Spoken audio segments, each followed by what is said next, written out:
Satan pulled the trigger that killed your son, now it masturbates to memory. You are the lowest form of human life that I've been able to observe or see. Jalil Smith Riley is facing murder charges in Michigan. He was involved in an armed robbery in Norwood on November 16, 2013. Jalil and two other men approached a parked car where 20-year-old Portia Brooks and her boyfriend Aaron Martin were seated. Jalil knocked on the window with a gun and forced Martin, who was in the passenger seat, out of the car. Jalil then searched Aaron's pockets and demanded money. After taking all of Aaron's money, Jalil took his life with a shot to the head, causing permanent brain damage. Jalil didn't stop there. After shooting Aaron, he leaned into the car and shot Brooks, who was sitting in the car, twice. She passed away 3 days later. Fortunately, Martin survived the shooting but suffered severe injuries. Before the judge announced the sentence Jalil would face, Portia's family had the chance to address the jury and the man who took their daughter. Sharon Brooks, Portia's mother, brought the box containing her daughter's ashes into the courtroom, as she had done on previous dates. She stated that Smith Riley ruined her life and killed her identity as a mother of 3 children. This is what I have left because of his greed, his selfishness, his complete disregard of and disrespect of others and life. But as you can see, I get nothing back except the reality that she is gone. Tia Marie Brooks, Portia's sister, also spoke emotionally and pleaded for Smith Riley to receive the maximum sentence. I have to deal with life without Portia, so he should deal with life without parole. Jalil was shot in the head. She's still here with us, and she will always be here. So she's our angel looking over us, helping us to get through these hard times. Smith Riley was sentenced to life imprisonment without the possibility of parole for aggravated murder and attempted murder. He withdrew his guilty plea against the advice of his attorneys. Well, from the beginning, this was an emotional day for the families of both of these victims, but when Smith Riley decided to reverse his plea halfway through the sentencing hearing, they were shocked, and his attorneys were too, in part because it puts the death penalty. Prior to receiving her sentence, Julia apologized in court, seemingly making a final attempt to express remorse. Sorry.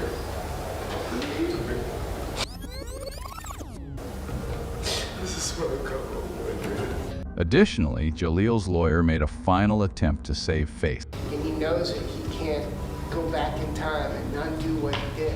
Judge Charles Kubicki, presiding over the case at the Hamilton County Common Pleas Court, denied Smith Riley's request and sentenced him to life imprisonment without the possibility of parole. The 23-year-old monster, currently rotting behind bars, collapsed to the courtroom floor upon receiving his sentence. Smith Riley also received an additional 11-year sentence for a related attempted murder charge. However dreadful you may find Smith Riley's case, it pales in comparison to the infamous case of T.J. Lane. T.J. Lane is a convicted American murderer who gained notoriety after committing a heinous crime at Chardon High School in Ohio on February 27, 2012. The crime left an indescribable pain that will last for eternity. Glances of your friends laying all over the place, there's blood, there's people screaming, everybody's running in different directions, and you're just trying to get out. I saw a kid holding a gun pointed towards a group of kids.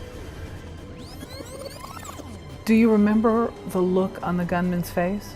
I never looked at his face, I just looked at the gun. I still can't think about it all because it's just so scary. T.J. Lane's actions sent shockwaves through the community. He was swiftly arrested and charged with 3 counts of aggravated murder, 2 counts of aggravated attempted murder, and 1 count of felonious assault. As if the murders weren't appalling enough, Lane showed no remorse for his actions during the trial and refused to cooperate with his attorneys. Instead, he appeared in court wearing a t-shirt with the word killer written on it and even flipped the middle finger at the victims' families during the sentencing hearing.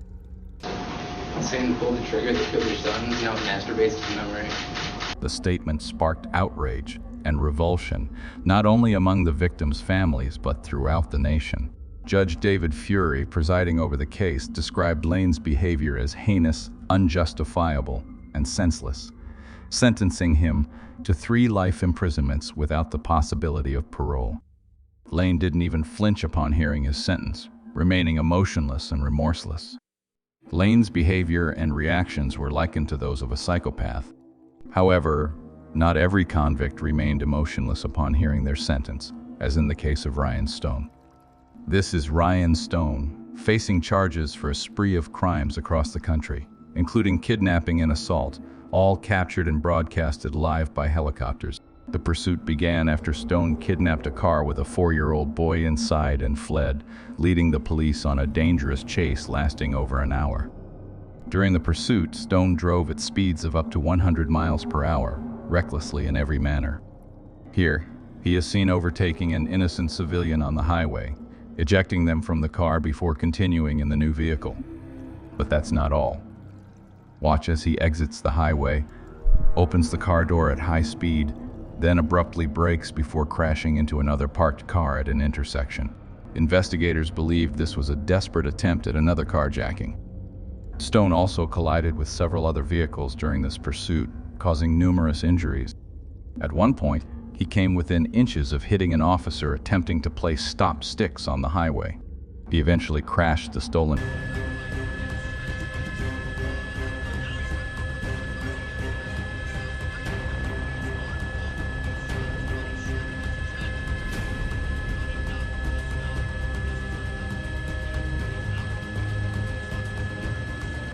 He was swiftly apprehended by the police and placed in a holding cell.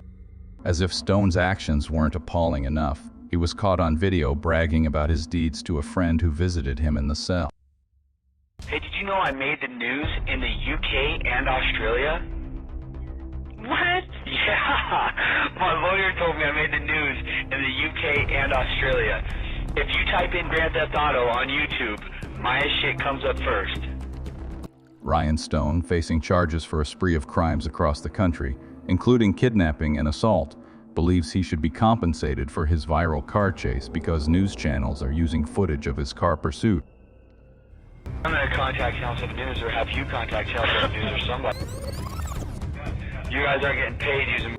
Stone was charged with 26 crimes involving kidnapping, motor vehicle theft, assault, and evading police. Stone's sentencing hearing was emotional in court. Many of his victims and their families could be heard speaking about the impact of his crimes on their lives. Some spoke of physical injuries they suffered in the accident, while others described the emotional trauma they experienced due to the incident. Stone spoke at the hearing, cried, expressed remorse for his actions, and apologized to his victims. Isn't it ironic that in the same week, Ryan was captured on the left video laughing and boasting about his crimes, and in the other video on the right he's seen crying and pleading for sympathy from the court, finally realizing the gravity of his actions. Despite his apology, the judge in the case remained unmoved, noting that Stone had shown a pattern of criminal behavior and posed a threat to society. The judge handed down the maximum possible sentence. Stone pleaded guilty to all charges and was sentenced to 160 years in prison without the possibility of parole. Stone was in tears upon learning he would spend the rest of his life in prison. Stone blamed his actions on drugs, and his display of remorse may be genuine. However, some convicts are shocked by their sentences, as in the case of Seth Welch and Tatiana Fusari. This is Seth Welch and Tatiana Fusari facing charges of first-degree murder in Michigan.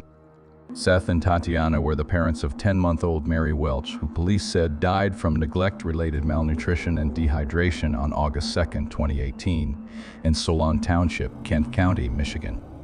Child Protective Services had been involved with the family since 2014, after THC was found in their firstborn system. Mary, a 10-month-old child, weighed only 8 pounds at the time of her death. Her parents refused to seek medical help, citing religious reasons and distrust of the medical system.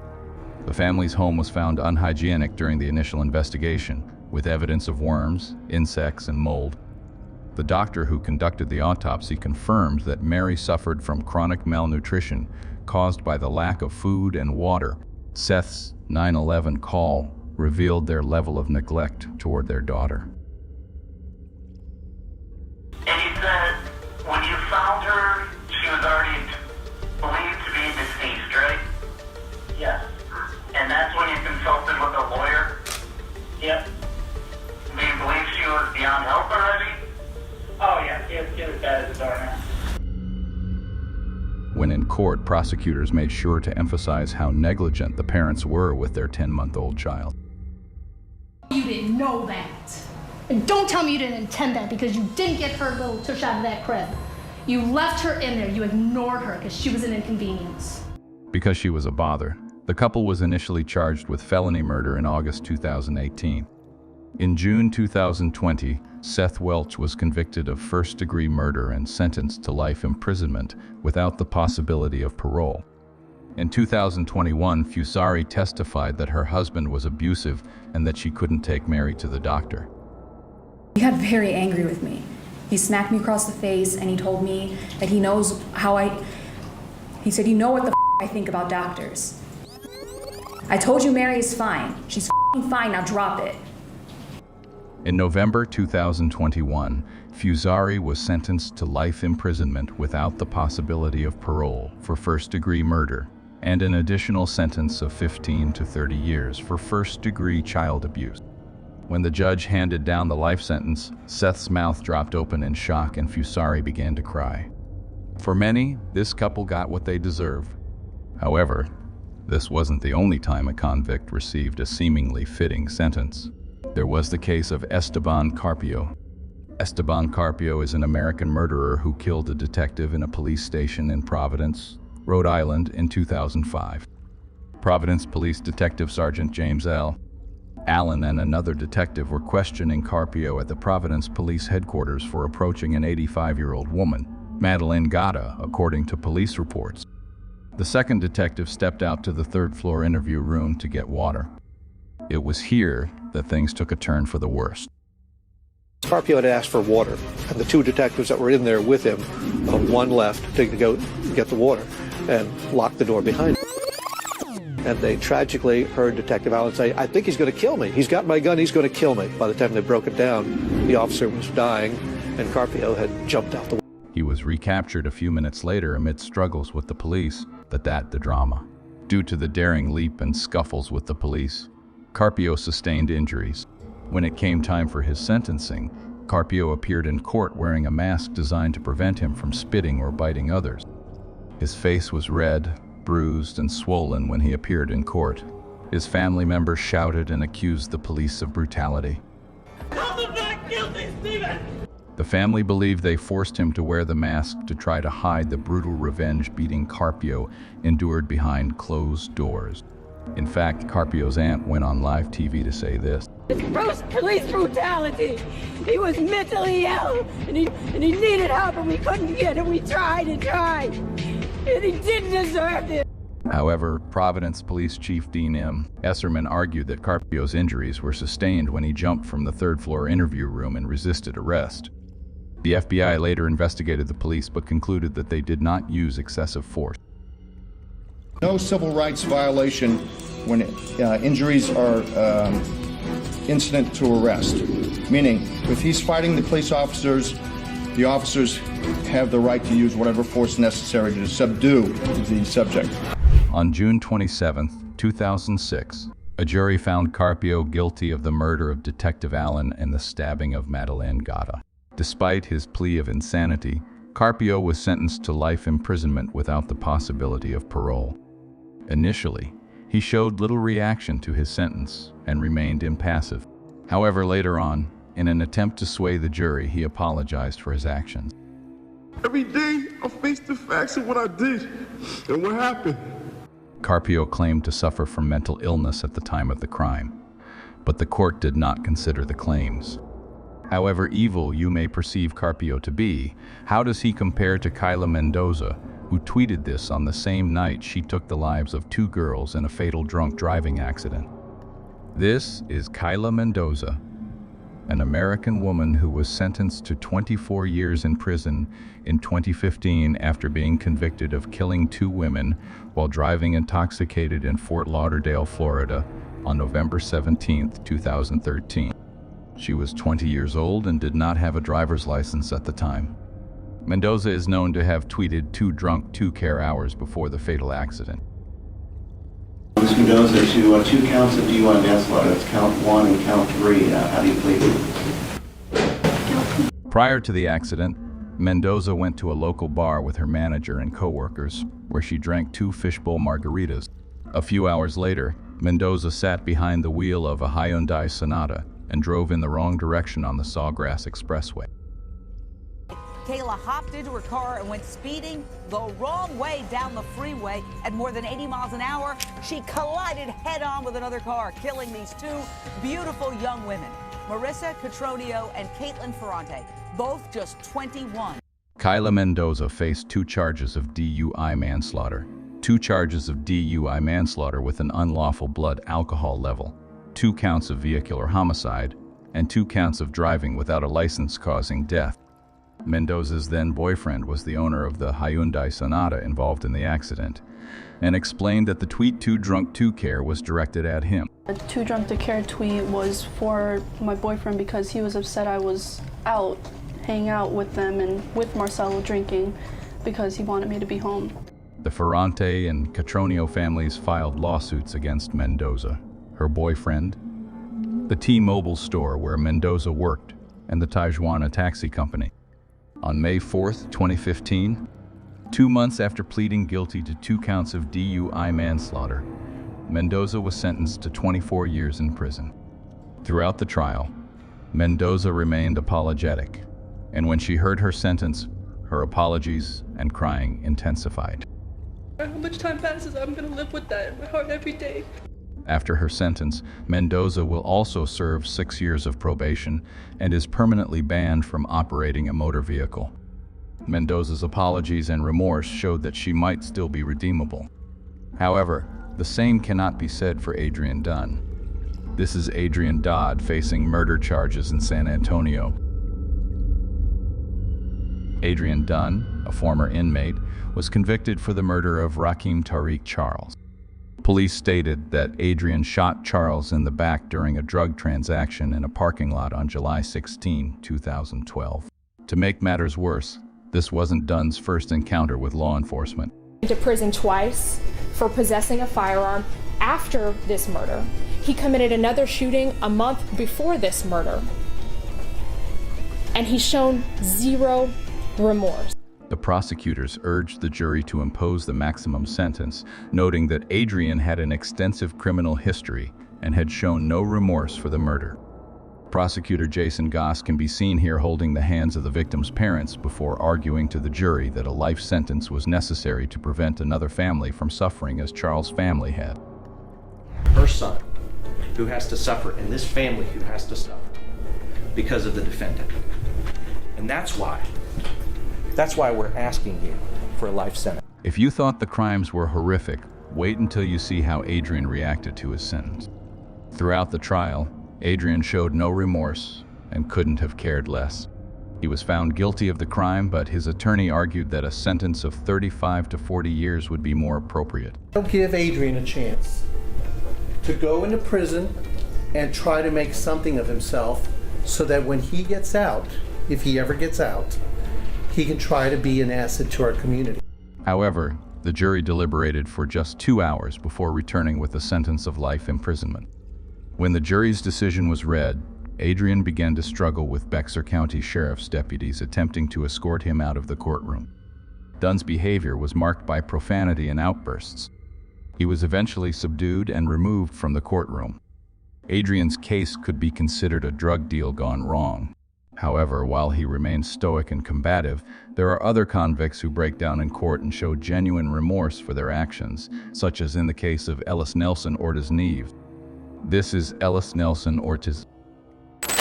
The bruises, some of the bruises were in the shape of a belt buckle. Man, I ain't gonna let you sit here and say no crazy shit about me, man. No, man, because he's saying shit he don't even know, man. He's facing charges for the murder of a baby in Michigan. The cause of death was physical abuse, later ruled as homicide. The 4-year-old boy, Giovanni Mejias, was the son of Ortiz Neves and his girlfriend, Sonia Hernandez.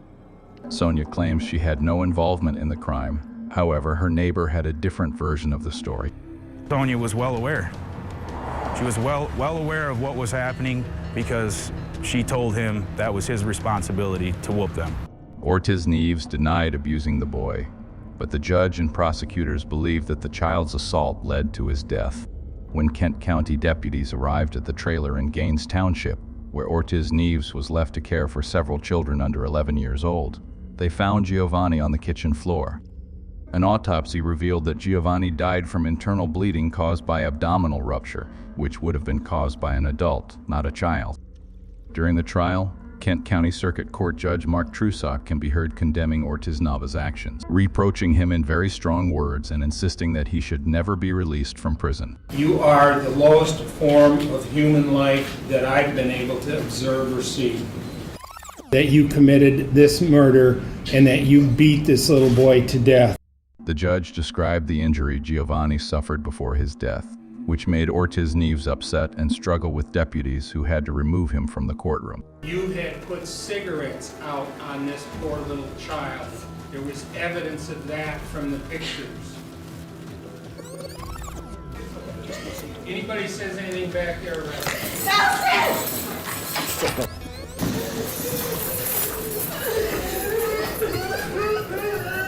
Ortiz Neves was sentenced to life imprisonment without parole and received a sentence of 80 to 150 years for first-degree child abuse. Ortiz Neves' reaction might suggest his guilt.